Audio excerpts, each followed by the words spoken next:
From Square 2, this is What's Wrong with Revenue. I'm Mike Lieberman, CEO at Square 2, and along with my longtime friend Eric Kalis and co-founder at Square 2 and six-time entrepreneur, Eric and I will answer the questions CEOs have every single day: what's wrong with revenue? You can be part of the live cast show where we'll answer your questions every Wednesday at 4 p.m. Eastern, or catch the show on demand on YouTube and on all your favorite podcast networks. Also, check out all our audio and video content on Square 2 Plus at the square2marketing.com website. Enjoy the show.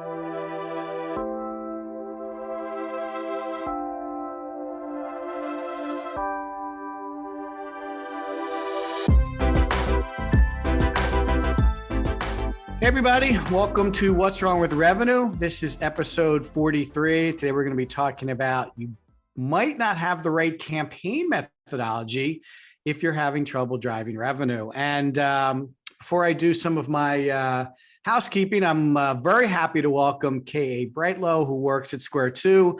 K.A. is actually our campaign execution specialist at Square 2. So she'll be providing some insight and ideas for us today as we talk about this concept of campaign methodology. K.A., say hello to everybody.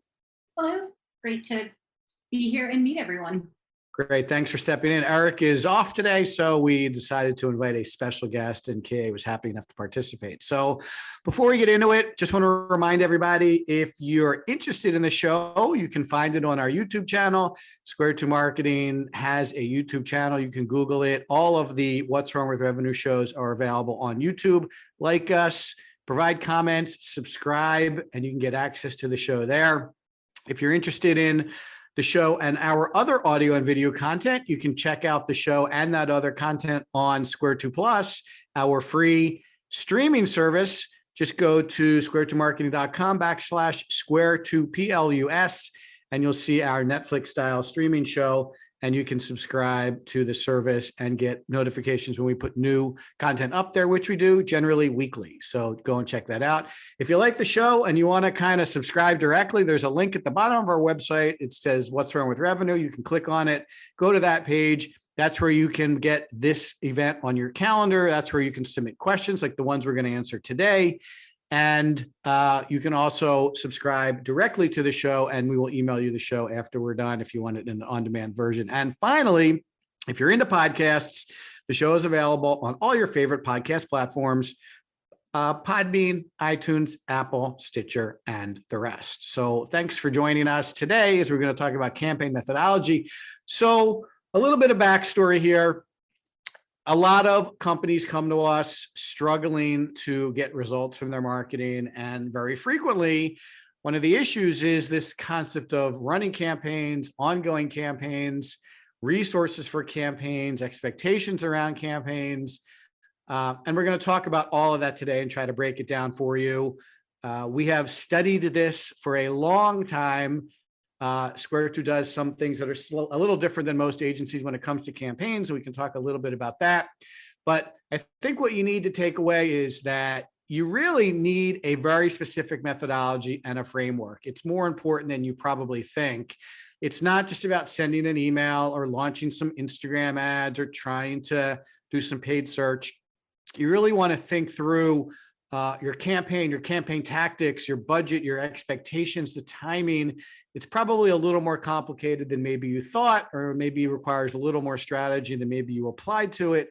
And one of the things that's important is a deep and expansive set of experiences around planning, building, running, analyzing, and optimizing ongoing campaigns for success. There are some very specific motions around the analyzing and optimization piece of it that we'll probably talk a little bit about today.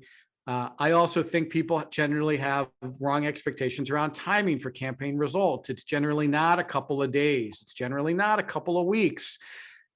If you're using any of the paid services, paid social, paid search, those algorithms that those companies are providing us that help optimize our paid generally take at least a month to kick in. So I think we're going to try to reset some expectations around timing as well, and get everybody comfortable with maybe a new set of expectations around their campaigns and what they're doing.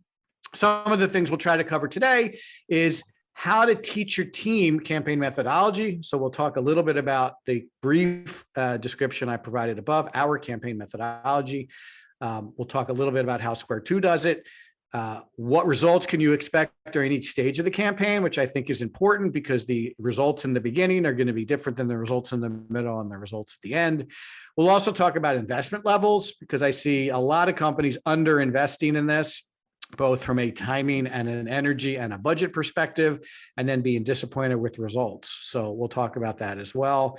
And then what are the optimization cycles and how do you use them to generate better results? And we'll also talk a little bit about omni-channel. How can we not? It's a very big buzzword out there in the market. A lot of people are talking about it. So we'll make sure that everybody understands what that means and how to deploy it. So, Kay, that's a big mouthful. You got anything you want to add before we get into some of these topics? No, I think you've covered it. Awesome. Great. Okay. So let's just get into this. Let's talk about campaign methodology because and most of the time I see companies, they're running what they call a campaign, but it's really just a series of disconnected tactics. They're running some paid ads on LinkedIn. They're running some paid search on Google.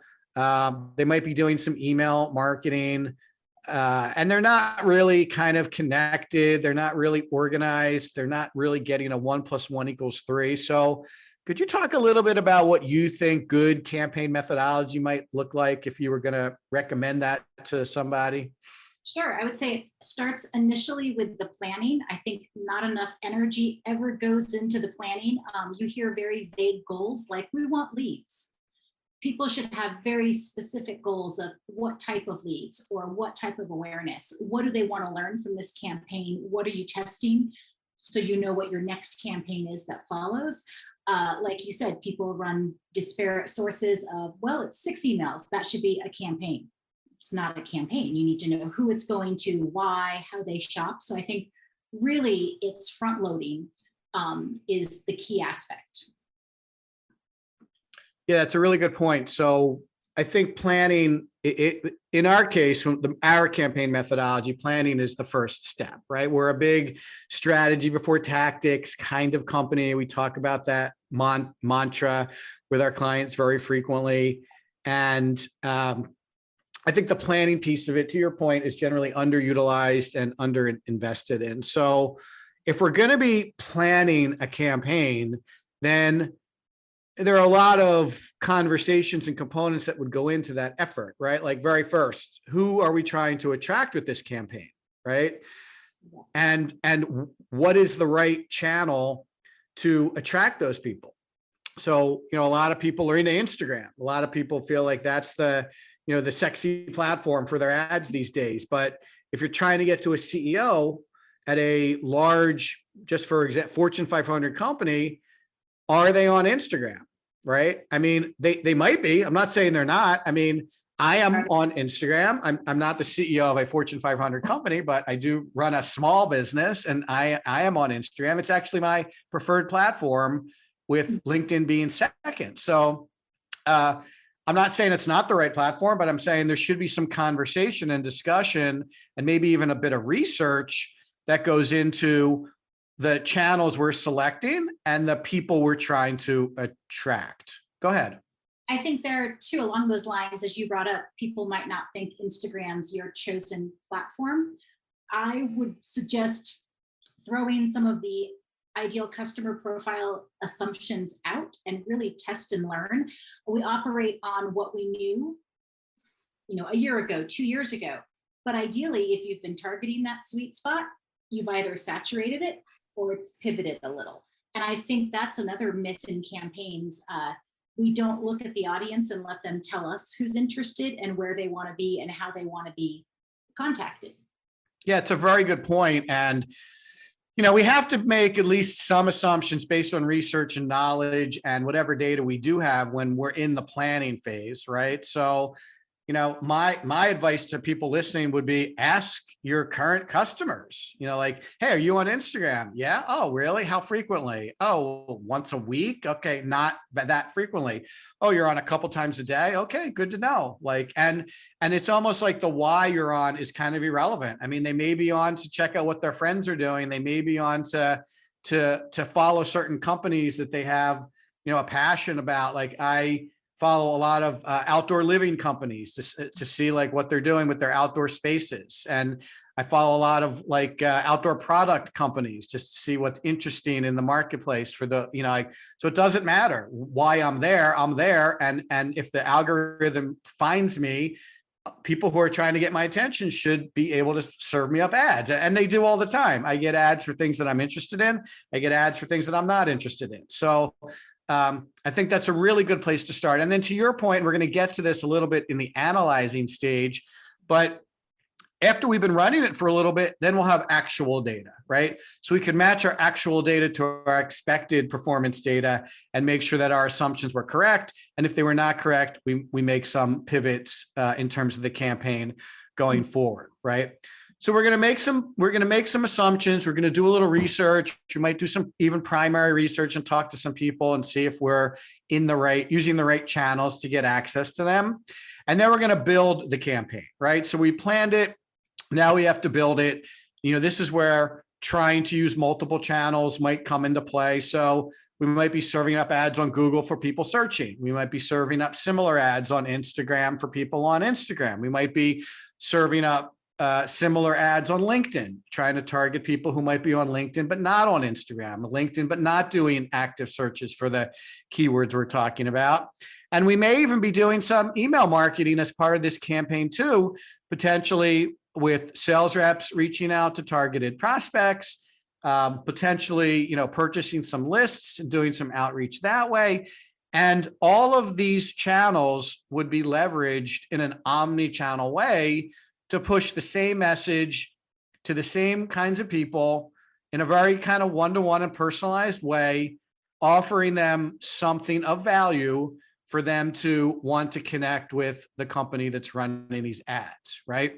And I think also in the planning stage, we have to have a real honest conversation about, are we running an awareness ad or an awareness campaign, or is this a lead generation campaign? And those are two different kinds of campaigns. Maybe you could talk about that a little bit for the benefit of our audiences. Sure. I think it is one hurdle you see folks look at their campaign going, well, we didn't get leads. Your goal was awareness. You've got traffic. So it's aligning your goal to what data you're looking at that shows you it's a success. So it's mapping those together. And an awareness campaign, I think they often get overlooked. We want, sales wants leads. We want leads. So we go in for the contact us, set up an appointment. Those are really big asks. And we probably need to look and reflect on how we all shop ourselves. Like how often do you, click through and set an appointment first email? Probably yeah, not very frequently. It's kind of like asking to get married on the first date, right? Exactly. You gotta warm up your prospective, partner there a little bit. And in some cases, it might take a couple of years. In some cases, it might take a couple of weeks, depending on the match. And I think that's a really great metaphor for what we're trying to do here. If you are running a demand gen or an awareness campaign, then you should really just be looking to move the needle around awareness. So, when reps are reaching out to people and they're like, have you heard of us? They're like, yeah, I saw some ads, that's a successful awareness campaign, right?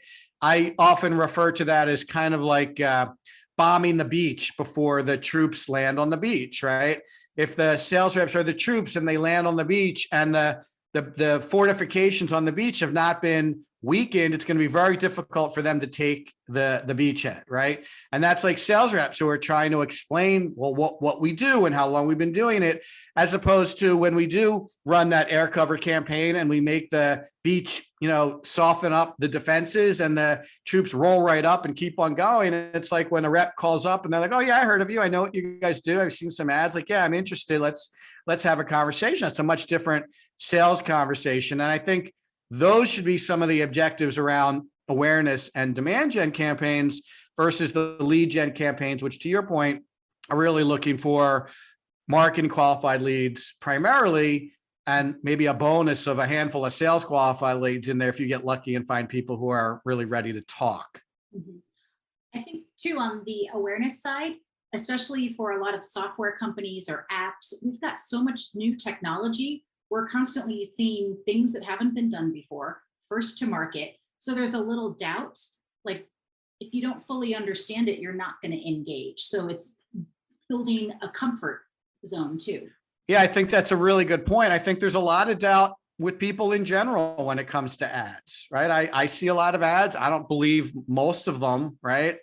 I have to kind of like be proven that this is actually legitimate. And, I'm looking for some kind of low risk way to get involved in the company. The last thing I want to do is actually schedule a meeting with someone I don't know from a company I'm not sure about. My time is important, but I might download something. I might look at something. I might visit a web page or a website to learn a little bit more about this particular company. And I do very frequently. I think that's common behavior. But if you're only asking for that appointment, you're missing 99% of the people who are seeing that ad who are not ready for the appointment and are still a little anxious about what it might be like to work with your company. So those are really good points. So as we build out the campaigns, we talked a little bit about that. It's kind of the second stage in the Square 2 campaign methodology. We're then going to run the campaigns, right? And we talked about having some realistic expectations around how long it takes to run them before we actually have a nice collection of data where we could do some analysis, which is the fourth step in the campaign methodology. So running them takes some attention from people who know how to run these campaigns, set them up properly, allocate the budget. If you're talking about search, it might be like, swapping out negative keywords that you don't want to pay for. So there are some nuances to getting these campaigns up and running that I think you want to make sure you have experts in their various channels working with you around that. And then the fourth stage is analysis. So if we've been running these campaigns long enough and we have enough data, we now need someone who's expert at sitting down and doing the analysis and telling us what they've learned as a result of the analysis. We often say the dashboards are not the end game. It's the insights you can pull out of the dashboards. And I think analysis is the same way. It's not enough to say, oh, we got 10 leads and we spent $1,000. It has to be, oh, we noticed that this landing page is underperforming, and we think if we can improve the performance of that landing page, we can actually get 20 leads for $1,000, right? The insights should be driving the action plan, which is feeding the last stage of our campaign methodology, which is optimization. And I really think this is where hardly anyone does any work. They turn these campaigns on, they kind of let them run, and after a certain amount of time, they want to know how it's doing. And if it's working, which it rarely is in the amount of time that someone has given it, they might be, okay, keep going. But like I think we said, most of the time when they're starting to poke around, it hasn't really matured yet. It's not working, and they end up stopping it, really cutting their nose off to spite their face and never really giving that campaign the ample time it needed to get up and running and really do what it was designed to do. And now you're sitting there looking at yourself going, what do we do next? So we have experienced that frequently with clients who are impatient or people who have, potentially under budgeted appropriately or are just not investing the time and money to do the optimization work required to get the campaign to work. So I think this methodology is a big takeaway from people who are watching and listening to the show today. You really want to make sure that each of those stages gets the time and energy it needs to allow your campaigns to really produce results. Anything you want to add to that? I would agree. I say it's that planning up front and going through each of the steps. I know like a lot of campaign questions are around what's the right number and what channel. The answer is it's probably different for each of the clients we have, but following that methodology, you will uncover what's going to work and where you need to put your effort. Yeah, I'm glad you mentioned results because I want to talk about that. That obviously anyone who's running campaigns is looking for results. But to your point, results vary by company, by industry, by program, by level of investment. Obviously, if I'm putting $30,000 a month into paid search, I'm going to get different results than if I'm putting $300 into paid search, right? And I may get different results if my company is competing for very competitive keywords versus a company that's competing for not very competitive keywords. So, results will vary is a key thing that I like to say in this area. But I do think what you should be doing is setting some expectations around results. So you know what your budget is, right? Whether it's high or low, you know what it is. And you know what your campaign plan is, right? So you know what channels you're planning on utilizing. And you know what your current level of performance is. So, when we work with clients around campaigns, we're going to look at that data and set some expectations around the performance of the campaign. And in the first month, we might be looking at things that are, quantitative, yet early indicators of success, like visitors, right? Like if we can drive more visitors to the website, then it's very likely we can turn those into marketing qualified leads and sales leads also. But that first month, that first step, we might really just be looking to get the visitor numbers up, right? The second month or the second step of that campaign might be to dial in the landing page and dial in the offers a little bit to do a better job converting those visitors into leads. And, we might not be really looking at sales qualified leads or sales opportunities for the third or fourth month, because it's going to take time to nurture these people. And to your point, they might have to see the ad 4 or 5 times before they finally click on it. And I was reading the other day, the data on how many touches people need to make a sale now, it's very high. I think marketers used to say, I think it was like the rule of 7, but I was reading it's like 12 to 15 times now. People have to see the same information before they finally take action. So that means we're going to have to do much longer campaigns, and we're going to have many more touches before someone finally clicks on it and says, you know what, I am interested in this. I've seen this a few times, but now I'm ready to actually do something. That requires a little more patience and a little more investment. And I think it also requires an honest conversation around what people should be expecting with these campaigns and when they should expect it. I think that also dovetails with the omni-channel approach too. If we need to be hitting, 12 to 15 touches, and I think it's 30 days to make or break a habit, things take time, is if those aren't all marketing touches, that needs to be omni-channel, that needs to be sales involvement, showing up in paid. You need to be surrounding people. It's not just 12 emails, You're right. Yes, that's a really good point. Also, the more times they see you in different places, the better your campaign is going to do. So again, that gets to omni-channel and that gets to patience also. So I think that's a very good point. I also, want to just say to the people listening, I'm sorry. I'm sorry it takes 12 to 15 touches for someone to do something. I'm sorry people are inundated with ads on these platforms. I'm sorry Google serves up, ads over organic rankings and makes it more difficult for people to know what's what. But that is the world we live in. So, if you think KA and I don't want to get better results faster for clients, you are completely wrong. We wish we could get results in a couple of days, not a couple of months. But the reality of the world we live in is it's a very chaotic ecosystem. It's very hard to break through the clutter. There are a lot of variables associated with this: message, creative, offer, picking the right platform, like we said, setting the right budget. It's a very complicated effort, which I think is why it fails a lot. You have a lot of people with limited experience running campaigns for the first or second time, and they might have not enough budget, and they might not have selected the right platform, or their creative maybe is a little weak and they don't have an offer. I see that mostly the offers are pretty bad. Well, that's why your campaigns are not working. You really need to get all of this stuff together at the outset to really drive a campaign that's going to produce results. I think often you see optimization stops at changing a subject line. It's something, it's like, well, right. Optimized, and it's one lever out of about 100.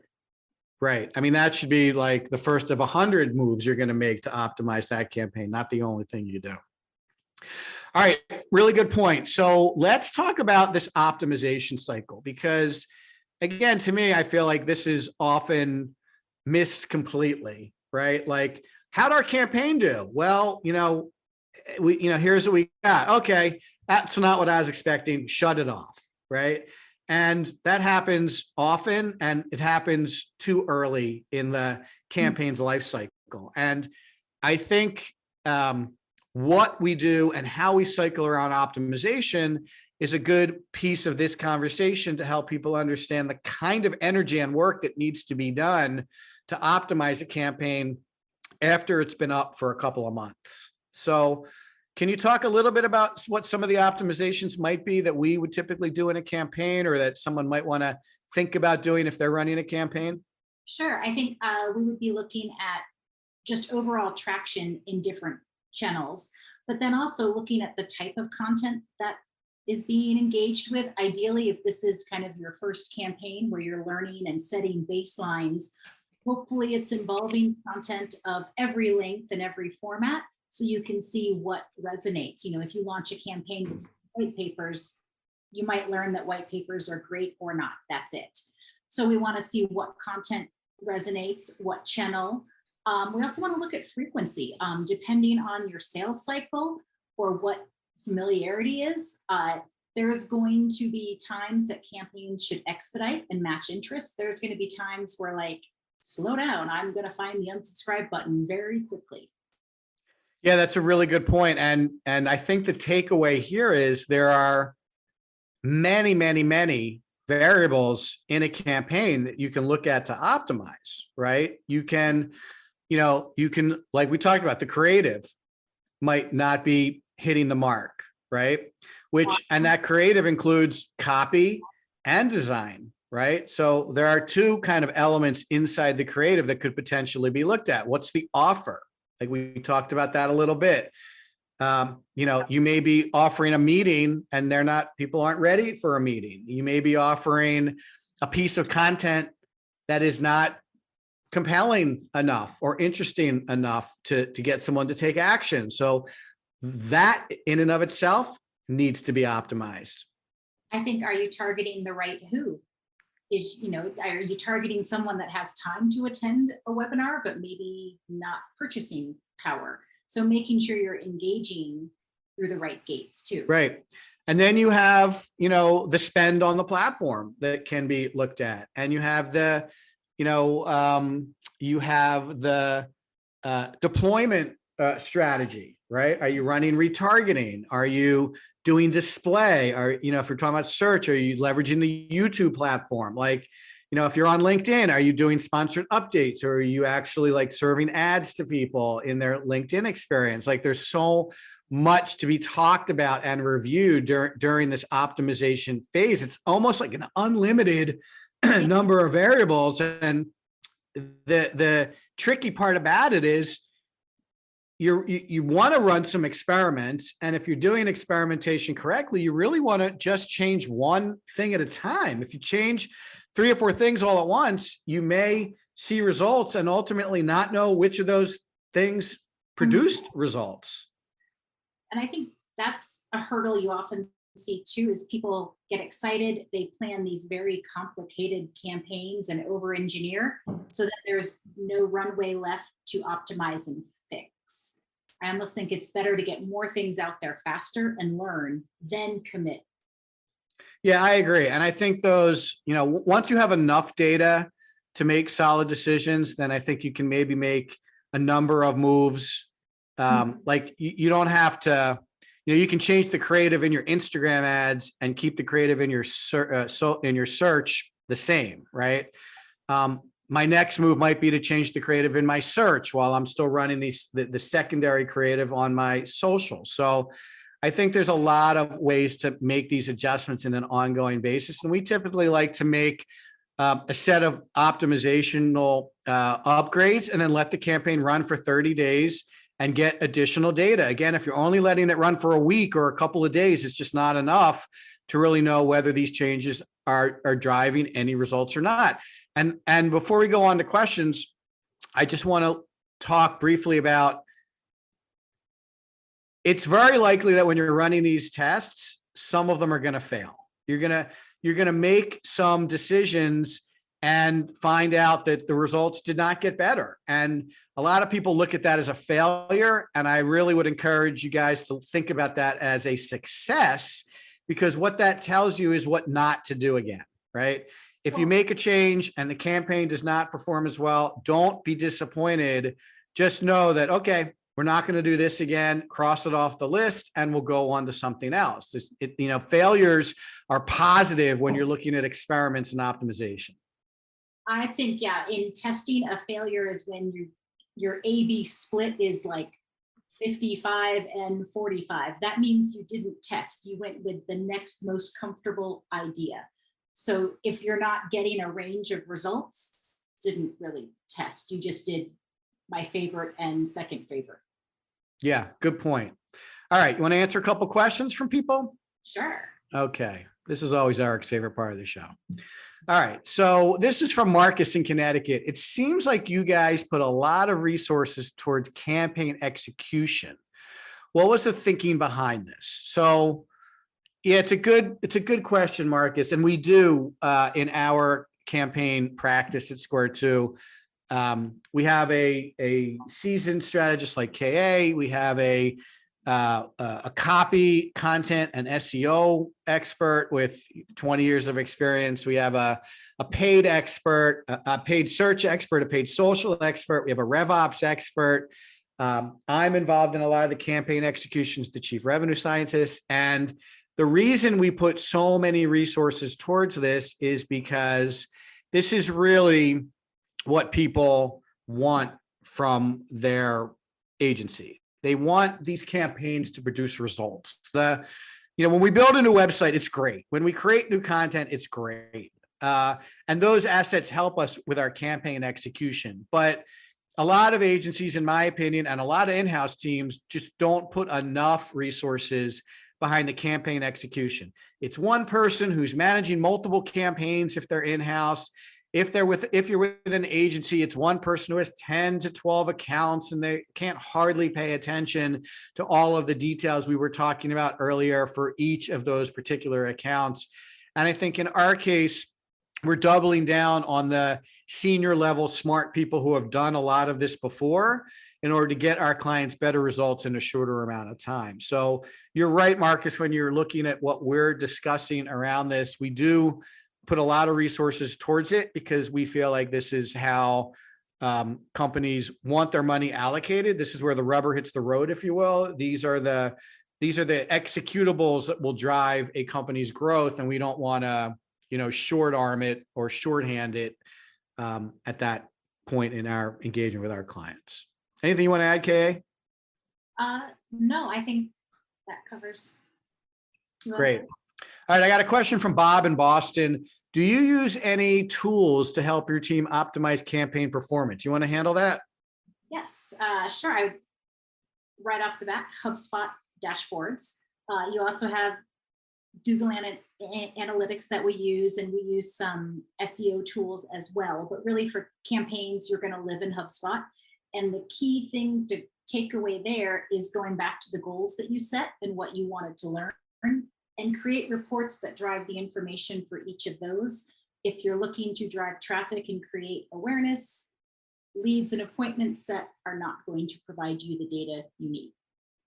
Yeah, it's a really good point. I think a lot of the data lives in HubSpot, especially if you're talking about, website performance data or campaign performance data.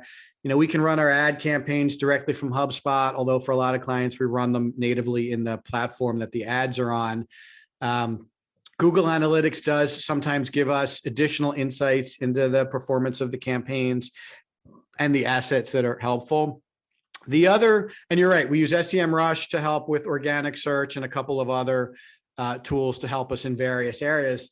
One of the specific tools I wanted to mention is a AI-powered insights and recommendations engine that Square 2 actually built ourselves for our team called MaxG.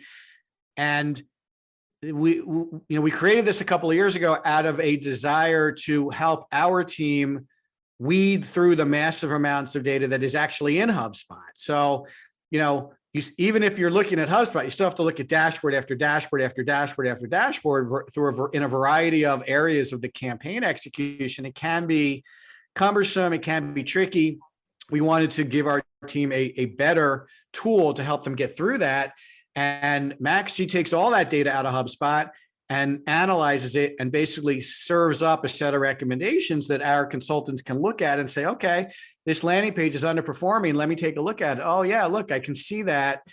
So it's kind of pointing us in the right direction. It does give us some insights into what might potentially be done on those assets, but mostly it's prioritizing based on our goals and pointing us in the direction of things to look at that make sifting through all that data a lot easier. Something that might take 4 or 5 hours can now be done in about an hour by using a tool like MaxG. So I think, getting access to tools that can drive efficiencies and use some artificial intelligence to point us in the right direction can be really helpful. And there's lots of those out there besides the one we use. So Bob in Boston, there are, especially these days, there's a lot of AI tools that are making this kind of work easier for companies and marketers specifically.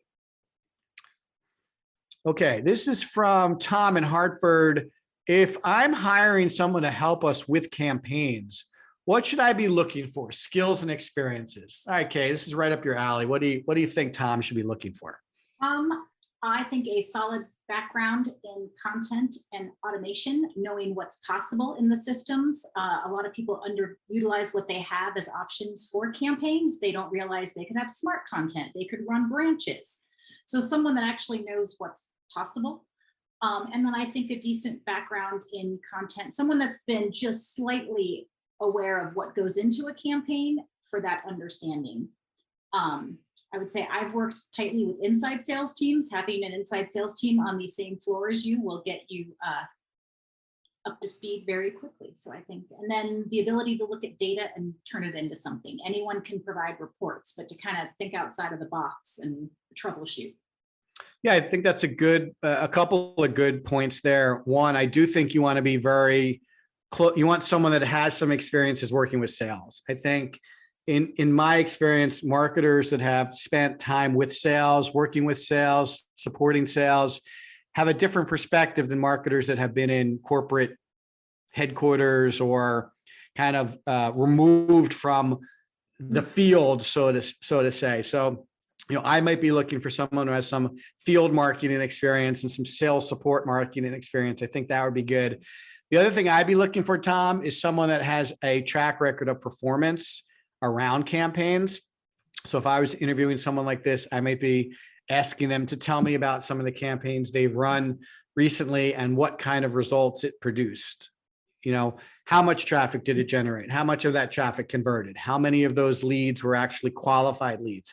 How many of those qualified leads turned into sales opportunities? How many of those closed? Did they close faster than the regular set of leads? Did they close more frequently than the regular set of leads? Like, there's a lot to someone's discussion of their campaign experience. And I think you want to make sure that you're digging around in this area associated with performance, as opposed to just set up an execution. If you're looking for campaigns that produce results, then you're looking for someone that has done this before. In your industry would be great. I don't think that's necessarily a requirement. I'm also a big believer that people in other industries can bring interesting ideas to new industries. So, my career prior to Square 2 was in a number of different industries, and it always has served me well because I can say, oh, well, in the software space, this is something we did. And even though I'm talking to a manufacturer, it still plays and it still makes sense. And it's something that not many other manufacturers were thinking about. So I'm not a big kind of stick to your industry kind of guy. I think that there are benefits for bringing people in with outside ideas. But for me, it would be the results. And for me, it would be the alignment with sales. Okay, I got a question from Fanis from South Africa. You probably didn't know we have an international audience, did you? No. Right. What time Okay. zone would it be there? Well, he submitted this in advance, so time zone's kind of, we're more of an on-demand show than a live show, but okay. So Fanis wants to know, I've heard different ideas around how long a campaign should run. Can you discuss this? So, we talked about at a high level, giving it more time than most people would think, but give us some of your experience in terms of like, what is a reasonable time frame for a campaign and what that might look like. My initial dream goal for everyone is to get a good nurture that lasts about a quarter. And I usually start at a 2-week cadence. That way I can learn if it's too short, too fast pretty quickly. I kind of like a quarter run because you can come back and reset things. But the timing does go back to who this campaign's for? Are they someone that, if we're shaking the trees to find out existing customers want to do an add-on, might run for 2 weeks at the end of the year. If you're targeting a brand new vertical, nobody knows that your product now fits there, it's going to take a while. So I think it, again, goes back to starting at the beginning with who you want to target. Yeah, I agree. This is I feel like everyone in marketing is looking for like the answer to all of the questions. Like, oh, a campaign should be 60 days. Well, there really is no set answer to KA's point. Like every company is different. Every product is different. Every sales cycle is different. And, I like to talk a little bit about this as if you went to the doctor, right? So you roll into the doctor and your shoulder hurts and, the doctor examines you. And the first thing you say is, okay, doc, how long till I feel better? And he's not going to say, oh, 2.5 weeks, you'll be fine. He's going to say, well, I don't know. Like, we'll have to see how you respond to the treatment. We'll have to see how you do in physical therapy. I'm going to give you some medication to reduce the inflammation. That might help. But I'm going to have you come back in 2 weeks and we're going to see how you're doing. So, it's the same. Everyone wants to know when they're going to be better. I get it. Everyone wants to know when the campaigns are going to start working. I get it. But there are no stock answers to these kinds of questions. They're very variable. And I think, honestly, I wish people would stop asking those questions. I think it should be, okay, based on what I'm doing, based on my campaign and my budget and my industry and my products and services and my sales cycle, give me your best estimate on how long you think it's going to take for this campaign to run to produce results. And to KA's point, I might say, look, this is a 6-month campaign. You have an 18-month sales cycle. So, I don't want to run something super short that people forget about you when they're finally ready to make a decision. On the other hand, a company might have a 1-week sales cycle. I might run a campaign for 30 days, right? To try to generate some interest in some particular products or services or areas of the business. So it is a very variable question. I think the big answer here, Fanis from South Africa, Fanis, I really think when you plan your campaign, you should pick a reasonable time frame for it based on everything we said. And I think initially, I would probably not run anything for less than 3 months because you're going to need a month to get everything up and running and to get some data. You're going to need at least another month to run some optimizations. And then you're going to want another month for the second set of optimizations to run before you make any real decisions about whether it's, doing what you said it would do or not. And you may decide to keep the campaign running for another 3 months after you've made some additional adjustments. Like I might swap out offer 1 for offer 2 and run it for another 3 months. So it's a very hard question to ask. I'm going to encourage you to be less concerned about the timing and more concerned about the expected results over a set of timings, and then see whether you're on track, a better than expected or less than expected, and make some decisions based on how the program is performing as opposed to how long it's actually been running. I hope that helps. All right, Maggie from Chicago wants to know, how targeted should our campaigns be? Are more smaller campaigns with more focus better than less large campaigns? So, Kay, it seems like you have an answer for Maggie in Chicago. Do. It's kind of the same as it was on timing. It's going to depend on your product, the price of your product, the size of your audience. If you have a very boutique product and you need to have 10 sales a year, go targeted, get just the exact people you want. If it's, $100 point of sale, you need high volume, cast the net wide. I think it also maps to your goals. If it's an awareness campaign and it's a new product, cast it wide and learn, see who's interested. That's one of the amazing things with like Facebook and Instagram ads is when they analyze, the audiences to find lookalikes and what just common threads of your audiences. And it's always surprising of like, I didn't think those people would be into this, and they are. So I think it just depends on your goal, if it's something that's very tactical or if it's something that you want to learn a lot about. Yeah, that makes a lot of sense. I would add to that there's a lot of data on personalization of campaigns, right? So it's almost, in my opinion, what I would consider a smaller campaign might be just a more personalized campaign to a smaller group of people. So you might potentially be running the same campaign and have a lane for CFOs at manufacturers, a lane for CFOs at software companies, a lane for CFOs at, professional services firms. And you may even have a lane for, I don't know, I'm making it up, CROs at manufacturers and CROs at professional service companies and CROs at software firms. So, you're really looking at maybe 7 campaigns, highly personalized to the people that you're trying to get to. I think that's generally going to give you a better result than if you're trying to say something very vanilla to a large group of people. I just think the more personal you can make the campaign, the better it's going to perform.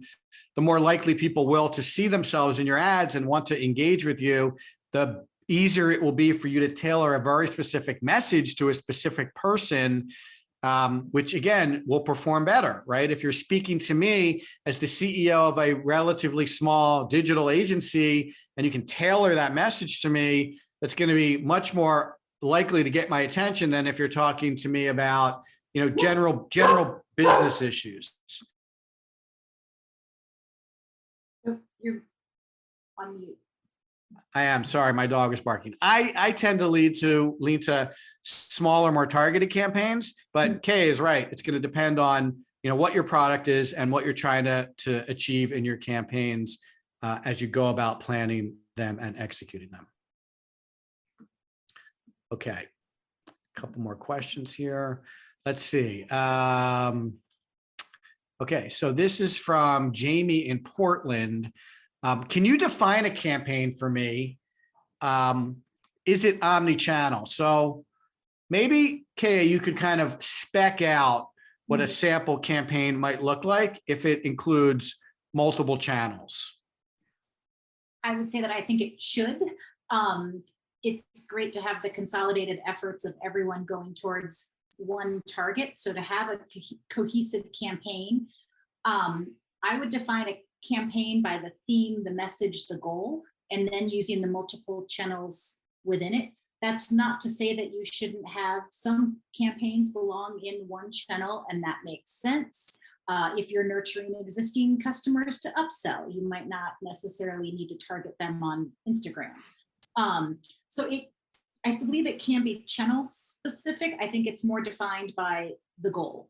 And the story, right? Like Square 2 does this special engagement where we get everything done in 30 days, right? So, if I'm going to be running a campaign targeting people who want to go fast from a marketing perspective, I might do something about, going fast for marketing on Facebook, going fast for marketing on Instagram, going fast for marketing on paid search, going fast for marketing in an email campaign. I may have my reps pitching, messaging and content out in their efforts, aligning that campaign for them as well. So it is more about the story you're trying to tell and the message you're trying to take out and the content you're trying to use to drive interest, and then picking the right channels to push that story out into the public. I think that's really the definition of an omni-channel campaign. And that single story, for me, is what defines the campaign, and the channels you're using is really just how you're planning on getting that story out in front of your target market. Jamie in Portland, I hope that helps. All right, I got a question from Calvin in Spokane, Washington. We're considering some paid media to help us boost our campaigns. How much would you recommend we budget for each of the paid channels? What would you say to Calvin about that? Again, that's a hard one, knowing what range you're at for now. I think, even 3,000 each channel is a good benchmark. Anything below 1,500, it's going to take so long to learn that to have the patience to not touch it is going to be really hard. So I think it's a little bit, spend is a factor, but it's also giving it time to perform is probably the most important. It's kind of like joining a gym. You have to put the time in to see the results. It's not necessarily, did you join a nicer gym? Yeah, that's a really good point. You can get great results from a tiny neighborhood workout room as you can at a giant, Lifetime Fitness kind of place, right? Right. So I also think this goes back to our other comment about everybody's different, everybody's campaign is different.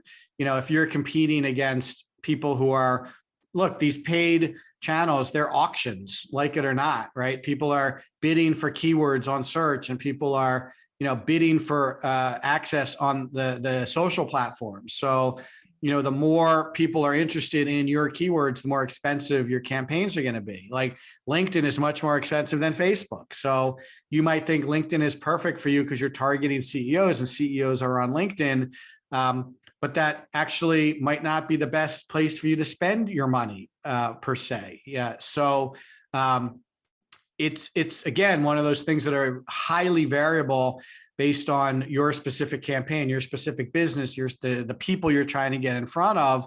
I will tell you that I think, you should probably start, as Kay said, in the $1,000 to $1,500 range to make sure you're getting enough traction, to get enough data to run the analytics that will give you insights into whether this is something you need to continue or not.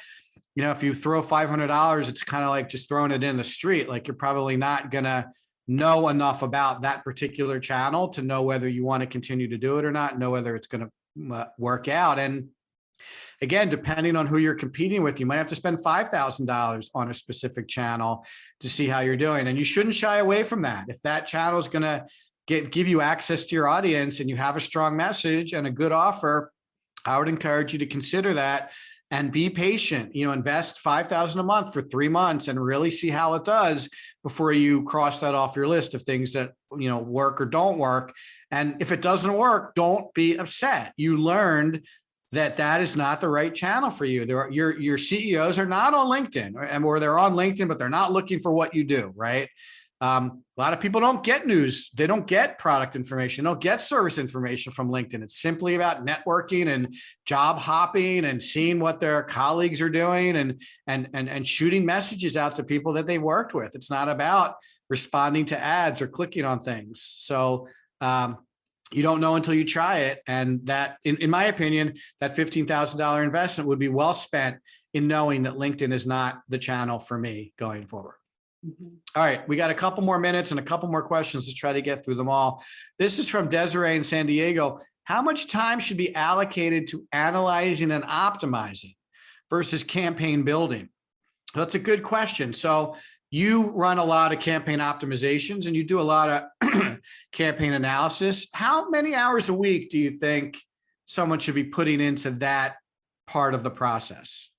I would sort of throw planning in there along with the analyzing and optimizing. I think the more effort you put into the planning, a lot of the building and a lot of the things you'll run into along the way, you'll have already solved for or know the answers to. I would say if it's a newer campaign, new territory, just the looking at the data and optimizing, maybe 10 hours. And then if you need content on top of there, like the outcomes from that 10 hours, it's not just that campaign, but if that's going to help answer your next 30, 60, 90 overall as well. Yeah. So yeah, and I think it'll get faster too, the more you do it. Like the first dashboards you build, they're not going to be the easiest, or you're going to realize that's not exactly what I wanted. But as you get it dialed in and you're implementing the methodology, it gets easier. Yeah, it's a really good point. And when you think about it, that 10 hours, it's 2 hours a day, right? So, maybe you're talking about 45 minutes or so to look at the data and, uncover some interesting nuances, and then maybe another hour and 15 to go in and actually do some optimizations, right? Like, oh, let me adjust the headline on this landing page. Let me, put a different image on this landing page. Let me, direct them to a different, let me A/B test a different, I have a new landing page. Let me A/B test it for this particular campaign. So that seems very reasonable to me, and maybe not enough time depending on how many campaigns you're running. So I think that would be a good minimum baseline, Desiree. If it was me, I would be telling you to spend, at least 2 hours a day looking at the data and running some optimizations And I would not do too much campaign build until I'm starting to learn what's working and what's not working, and then move into the next campaign build for the next campaign that's going to launch at some point down the future. And if you do that, and this is really Kay's point, which I think is a good one, each campaign should do better, right? Don't beat yourself up if your first campaign isn't a home run. If you hit a couple singles, that's a great place to start. Your next campaign is going to do better. Your third campaign is going to do better than your second campaign. And you should keep learning and adjusting. Before you know it, you'll be running a couple of really highly optimized campaigns that produce results. And maybe that optimization phase is a little less than it was in the beginning when you were doing a lot of testing and a lot of learning. I think that's more than likely the experience you're going to have. And again, set expectations with your boss that this is how long it's going to take. It's going to take me 3 or 4 iterations of this campaign to really get it up and running. Let's get started. Let's start working on it today. Let's not think about it for another couple months. Let's, get started. I almost think getting started with something is better than doing nothing, because you will learn something along the way that is going to help you do a better job down the road. So a lot of our clients want perfect, and we try to advise them that done is very often better than perfect, so that we can actually get some live data to examine how we're doing, as opposed to these assumptions that we're all looking at this thing and thinking it's going to work. It's not going to work. Well, who are we? We're not even really the prospects for this particular campaign. Let's launch it. Let's get it out there. Let's see how it's doing. All right, I got a question from Lacey in Lubbock, Texas. How long should I expect it to take before I start seeing results from campaign work? Now, we did kind of talk about this a little bit. I don't know if going into this is, going to really help Lacey. Like we basically said, every campaign's a little bit different. Consider 30 days as a minimum before you can really start, learning anything from most of these campaigns. But results will vary. Set some expectations up front about what you're expecting to see even after 30 days, and then stick to your guns. Don't bail out of these campaigns too early, because that's really a guarantee that you'll never see success from this kind of effort. Mm-hmm. All right, our last question before we wrap up is from Carly in Brooklyn. I've worked with other agencies in the past, and it seems like most struggle to get results from ongoing campaigns. Any theories here? You got any advice for Carly as to why other agencies might be struggling to get results around the campaign part of it? I would guess that it probably points to reporting out data, but not really digging and making it actionable. A lot of people look at a lot of data, but knowing what to do with it, what to do next, recommendations, and really focusing and being invested to fix that. I think often campaigns get launched and move on to the next one, and it's up and running. We'll run the report, move on. So I think that is sadly something that you often see. Yeah, I think you're right. I also think generally people underinvest in this area of their program.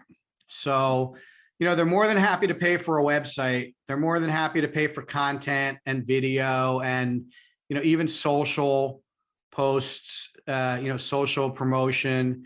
But when it comes to really investing in these campaigns, I think people are under investing. They're kind of, no disrespect, but they're kind of cheaping out a little bit on this part of the work that they might be doing with agencies. They're asking the agencies to kind of skinny down the budgets here. They want to put their money into the paid media and not into the agency's help with the campaigns. And I think that's a big mistake. If you're asking an agency to run multiple campaigns and you're only willing to pay them a couple of $1,000s a month, I think you can guarantee failure. Mm-hmm. Because for that amount of money, the agency is not going to be able to spend the time to really dig into analyzing the results and coming up with optimizations and planning additional campaigns. They're going to take a peek at it for about 10 or 15 minutes a week and, be like, yeah, everything's running okay, whether it is or not. They don't really have the time to really dig into it. So I think if that has been your experience, Carly, I would highly recommend you consider adjusting the investment levels you're planning when agencies move into campaign mode. And look, I've been doing this for 20 years at Square 2, and I really feel like the base level for any ongoing engagement associated with these campaigns should probably be in the $10,000 range. So no matter what they're doing for you, if you're not willing to invest that kind of money in ongoing campaign work by the agency, and this doesn't include the budget for the paid media, you're probably not going to get results. And I'm not being flippant with this. I've seen it over and over again from other agencies. They have a very modest ongoing engagement, and the client almost never gets any kind of significant results from that. So there's obviously a pattern there that is underinvested time with the agency will not produce results. So, I'm a big believer in not doing the same things over and over again and expecting different results. And, if you've had different agencies and you're paying them a few $1,000s a month and none of them are able to get you results, you got to look at what you're doing. It's not the agency's fault. Like, they're only doing as much as you're going to pay them to do. So my advice would be to put a bigger investment behind it, and you're going to see better results. Anything you want to add, Kay, before I wrap up? No, I think that's spot on. And I think, as you said too, give things time to run. I think people bail on their campaigns before they learn anything from them. That's so true. Awesome, Kay. I really appreciate you stepping in and helping out. It feels like the hour flew by. Thank you so much. Your expertise is very much appreciated. Before we sign off, as to remind everybody, you can go check out the show on YouTube, the Square 2 Marketing channel. All of the What's Wrong with Revenue shows are posted there. They'll be up tomorrow. Like us, subscribe to us, add comments. We really appreciate the feedback we get on the shows. You can also get the show on Square 2 Plus, Square 2's free streaming service. It's available at the square2marketing.com website /Square 2 PLUS. All of our audio and video content is posted there, just like Netflix. And you can subscribe to Square 2 Plus, and we'll let you know when new content is published. If you want to submit questions like Carly and Lacey and Desiree, you can go to the What's Wrong with Revenue link at the bottom of our Square 2 website. Click it. There's a button to submit questions. There's a button to get the show on your calendar if you want to join us live, and you can subscribe directly to the show, and we'll send you shows as soon as they're ready in on-demand format the next day. Happy to do it. Thanks, everybody, for joining us. If you're going to be with us next Wednesday for episode 44 of What's Wrong with Revenue, we're going to talk about you can't uncover insights buried in your marketing, sales, and customer service data. So we talked a little bit about insights today. We're going to go deep next week on how to uncover insights. And I really appreciate everybody joining us. Thanks, everybody, for listening. KA, thanks for participating. And I'll see you guys next Wednesday.